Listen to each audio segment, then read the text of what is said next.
Hey there gang, Patrick King here, coming at you from Seymour, Wisconsin, teaching at Circle E Equestrian Center here the last couple days and the next couple days in Seymour, Wisconsin. Today we've got a question that comes to us from Amanda, and this is actually a fairly common question that I get. So Amanda's question, do you have any tips on getting my horse to engage his hindquarters? I've been working on trying to teach him to do lead changes, but I realize he's not properly engaging his hind end in order to do so. He'll change on his own if we're doing a pattern at a high speed, but not necessarily when I ask him to. He'll do simple changes all day. So, yeah, absolutely. What you're looking at, Amanda, is definitely an engagement of the haunches challenge.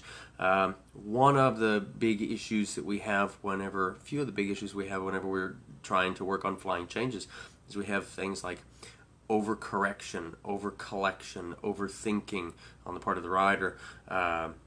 Just kind of micromanaging, that sort of thing. But lack of engagement is one of the bigger issues that we have. So one of the things, there's a few of the things that I would recommend if we have a horse like this, it sounds like he's kind of just chronically lacking in engagement, is I'm going to do some things that are outside of the box. I would say make sure you do quite a bit of work on hills, out on the trails. Make sure maybe we take at least one day a week and we do some jumping with him that day of the week. Check in with your lateral work. How is your shoulder in? How is your travers renvers? That sort of work.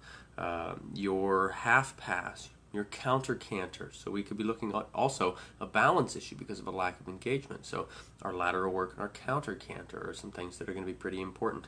Another challenge that we have when we're talking about lack of engagement from the hindquarters is a lack of responsiveness to the rider's leg and seat aids. So I want to really check in and see how that's going. Assuming, of course, that there's no physical issue that's taking place. And like she said, he can do this on his own when she's kind of at a high rate. He's just not doing it when she asks. So I'm going to kind of assume that we've ruled out any kind of a physical issue and that we're working just on the actual desire and engagement. So little things like that, little outside of the box things, like the trail riding, the riding over hills, the riding over small jumps, focusing a lot on our lateral work. Those are ways that we can help the horse to engage his hindquarters without working too hard specifically on that in a way that's going to cause the horse to potentially feel like we're picking on him or overworking him with that. That's going to get him more in a habit of using the haunches because he's got interest and desire, and I always think that's a better way to get the horse working through the hindquarters that way. So Amanda, hopefully that's helpful to you, and hopefully that's helpful to anybody else out there who's struggling with the idea of engaging the horse's haunches. I think those are some things that are really important to take a look at.